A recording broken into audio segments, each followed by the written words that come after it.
Well, here I am, talking about a movie that was never technically finished. I don't see the harm in talking about an unfinished film. I can't remember that ever going wrong in the past. So, what's the story behind Sleepaway Camp 4: The Survivor? The film went into production in 1992, but Double Helix Films, the company behind Sleepaway Camp 2 and 3, fell into bankruptcy during the making of the film. Really? That couldn't have happened during the making of Sleepaway Camp 2? Would have saved me from seeing this? Oh, I'm a happy camper, I love the summer sun. Production footage of the unfinished Sleepaway Camp 4 was released as a Best Buy exclusive bonus disc in the Sleepaway Camp box set. Hear that? If you shop at Best Buy, you can get clips of a terrible movie that couldn't even climax. What a deal! But luckily enough, 20 years later, the movie was finished. And by finished, I mean that it wasn't finished. Webmaster of SleepAwayCampFilms.com helped edit together a 70-minute film that combines the production footage of Sleepaway Camp 4 with stock footage of the other 3 films. Because stock footage films are always good. Garbage day! Huh? No! The movie begins by showing us the ending to part 3. But when you show the finale of the previous film, and it shows 2 characters fighting, I'm sorry, you need to include this somewhere.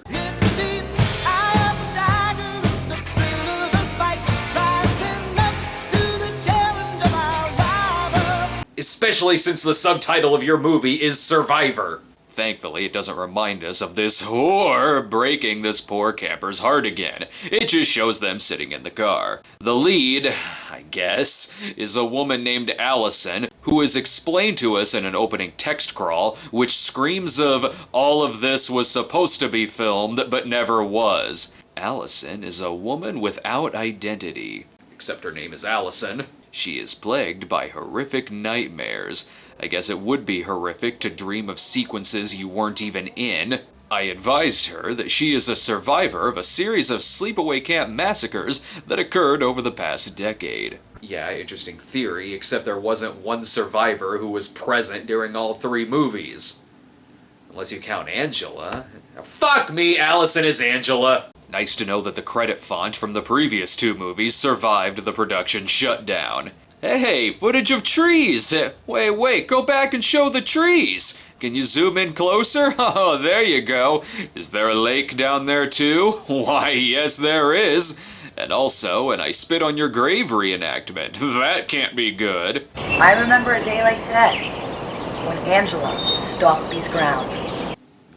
It's always unfortunate when the voice in your head is speaking into a broken megaphone at the end of a 200-foot hallway. A tent on top of that hill was the scene of a gruesome attack. Good segue, except in the 3rd movie, that scene didn't take place on top of a hill. Don't forget, kids, if you wear a Playboy bunny belt, beautiful teenagers will blow you. I sort of like the image, though, of Angela beating to death the producer who had the bright idea to finish this movie. Also, if she isn't Angela, how does this Allison chick know all of this? No one else was there during this scene. Whoa! Spoiler alert! You're just gonna throw the ending of the first film in there? What if the viewer hasn't seen the first one and just wants to skip right to part 4? Which they could honestly do, because this movie really is just the cliff notes of the first 3 movies. You see, I've always wanted a little girl, but of course when my husband left... Wait, that wasn't her husband. This is Angela's aunt, and that's Angela's dad. And if the other guy is the aunt's husband, that makes this pretty fucked up. You know what they say? It starts in the home. Or is it just a bad gene pool? What? No, I don't know what they say, because I can't hear a single word that you're saying. Well, it just cuts away after giving the Angela Peter explanation. Wait, Angela Peter... Angela is Peter. Angela's Peter. Ugh, that's a terrible fucking joke. And since it cuts away, I'm guessing that Angela's Peter didn't give permission to use the cock footage. Get it? Because it sounds like stock footage. Allison then goes on to say she remembers this day from the first movie. I think an even better twist would be if she turned out to be the pedophile chef after getting plastic surgery. Watching stock footage of Sleepaway Camp for some reason reminds me of that time I scared a girl in the shower.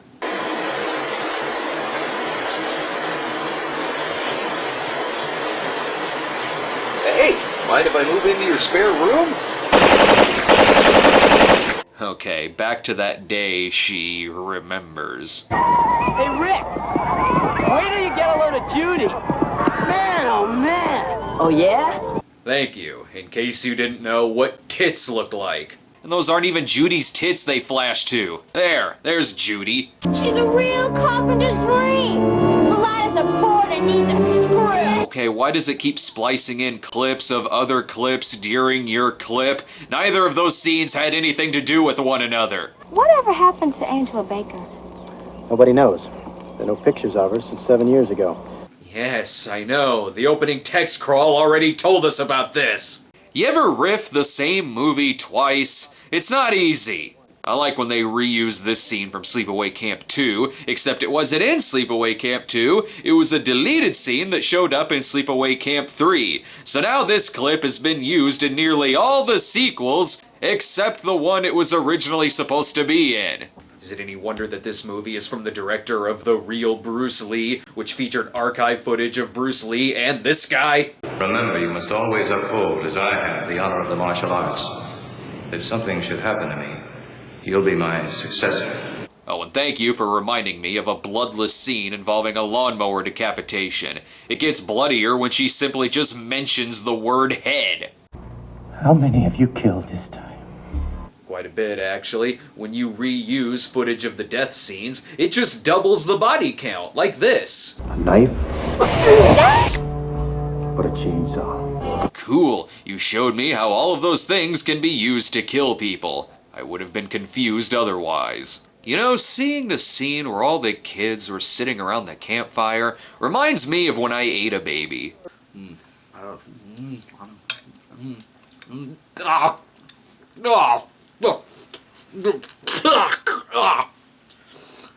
think it's expired.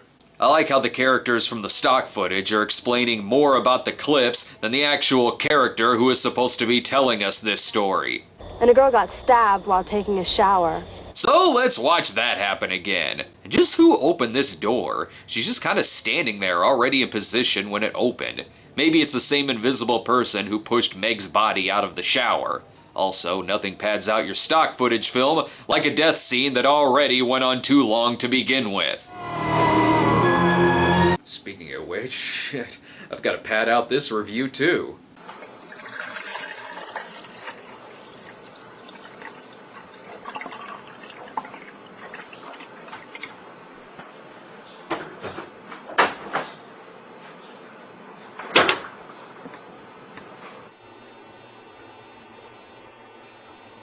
And even out of context, things still don't make any sense. He went into a psycho ward a couple years ago.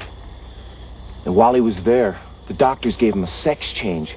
What doctor at a mental institution would allow that for a patient? That's about as realistic as me fighting Bigfoot. Jesus fuck! What the fucking?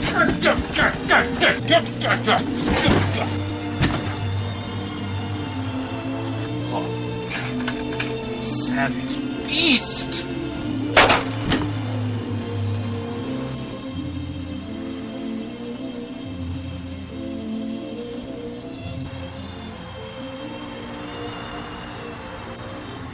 That's fucking stupid.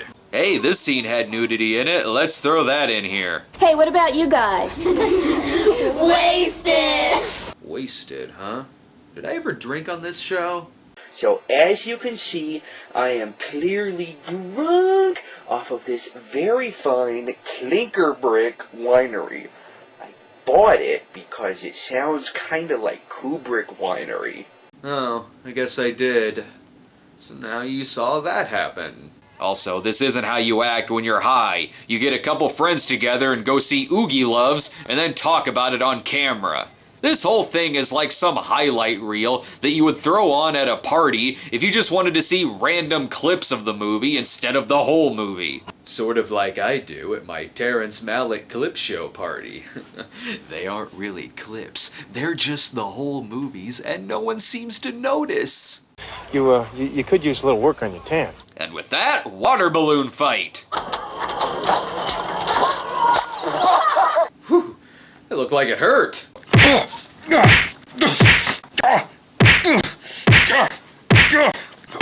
And that hurt too. Oh hey, a clip from You Can't Do That on Television. That's always welcome. What's the matter? You afraid? Huh? Oh, I'm sorry. I should just reuse the footage of me reacting the same way in the Sleepaway Camp episode.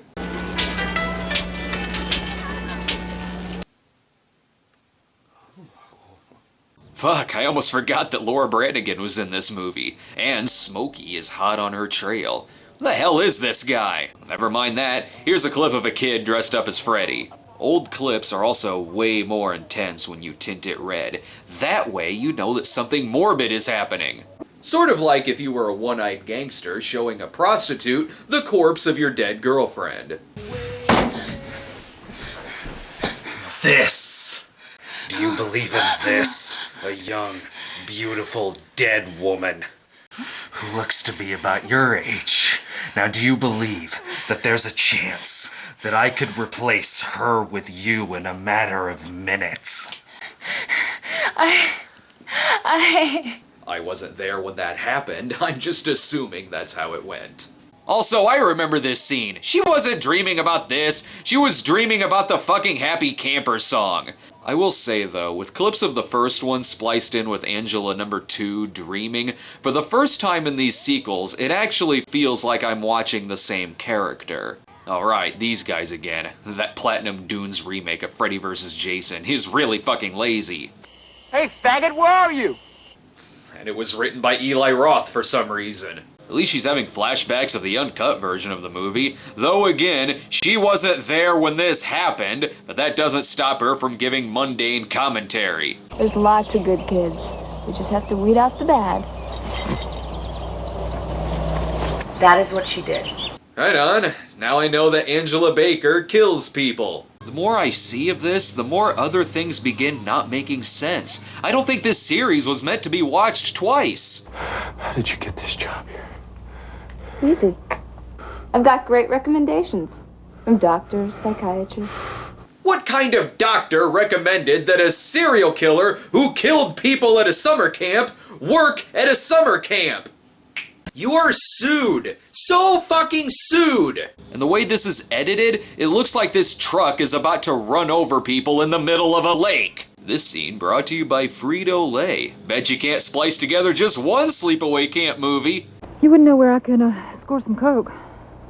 Yeah, there's a machine in the dining hall. I already know what happens, so... you know what? They're really good advice. Happy camping. Thanks. Have a nice life. God, what's left of it?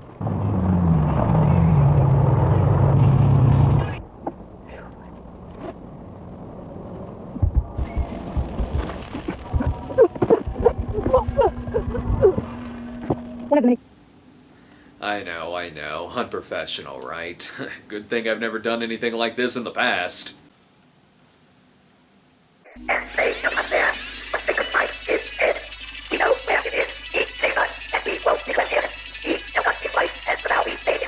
And since they're running out of Sleepaway Camp clips where stuff happens, they begin showing us scenes where nothing happens. Did you hear that? Something in the woods. No, come on. I think I'm running out of clips too. So here's Lloyd.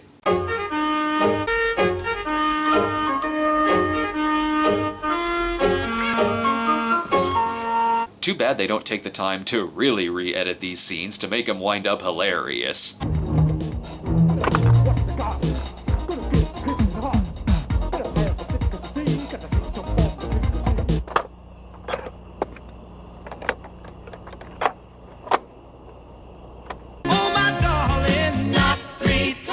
On the ceiling if you want me.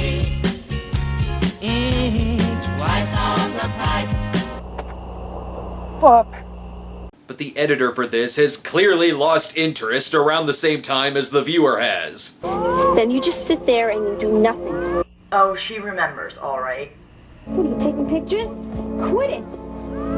You must be Angela. I made no edits there. The fucking movie is off its Ritalin. Whoa, whoa, what's this? New footage? And it's porn? Or a cut scene from Nail Gun Massacre? I can't do this. I can't. And cut to a scene of Angela and Paul. And cut to me showing you the Christmas Day clip because I forgot to earlier when I mentioned Silent Night, Deadly Night 2. Christmas Day!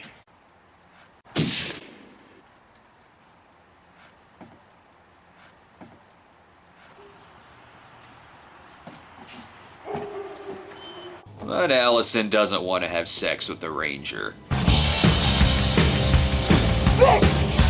Though she's run away a little prematurely because he seems like a nice guy.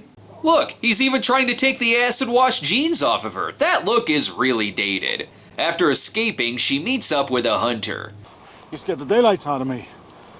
What are you, crazy? You want to get shot or something? What did you think she was? Yeah, I can see how you'd confuse a girl with ripped clothes for a deer. I don't know where do I hide? I gotta get away from him. Where is he? Oh my God, is that him? I kind of feel like we should have seen what was going on there, but we couldn't, because the production was shut down. I don't like you. God damn it, where the fuck did that come from? They had her providing voiceovers for scenes she wasn't in. Why can't she explain scenes she's actually in? Now look who's being hunted. Okay. Why are you doing this? You're gonna help me. It's a little hard for me to get mad since the only reason this is a jumbled mess is because the movie was never finished. But I'm still pissed off. This movie should have been perfect. As you can see, it's pretty much implied here that she's Angela since she's posing for some promotional artwork and gets interrupted by the Ranger. And with no more stock footage, the movie just ends. Of course, maybe I would have been surprised about Allison turning out to be Angela if it weren't spoiled for me by IMDb. But when you have a character telling you 3 stories that only the killer would know about, it's not that hard to figure out. Plus, Allison Kramer, Angela Baker... subtle. This is a real reaction to a twist ending. God,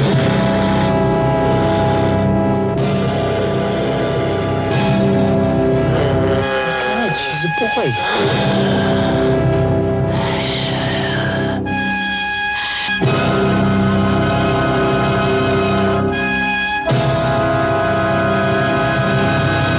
That's a dick! Surprise penis shocks even the tightest of asses. What more can I say, though, about a movie whose own poster is also 90% stock footage of one of the other posters? Well, color me disappointed, especially in this independently released DVD, which you can tell is cheap because it smells like gasoline. That's okay. I hear that there's another full sequel, which seems appropriate, as they've completely run out of stock footage, so they might as well just make a whole new movie. Christ, I don't even think I have anything Sleepaway Camp related for the ending stinger. I am the waffle maker.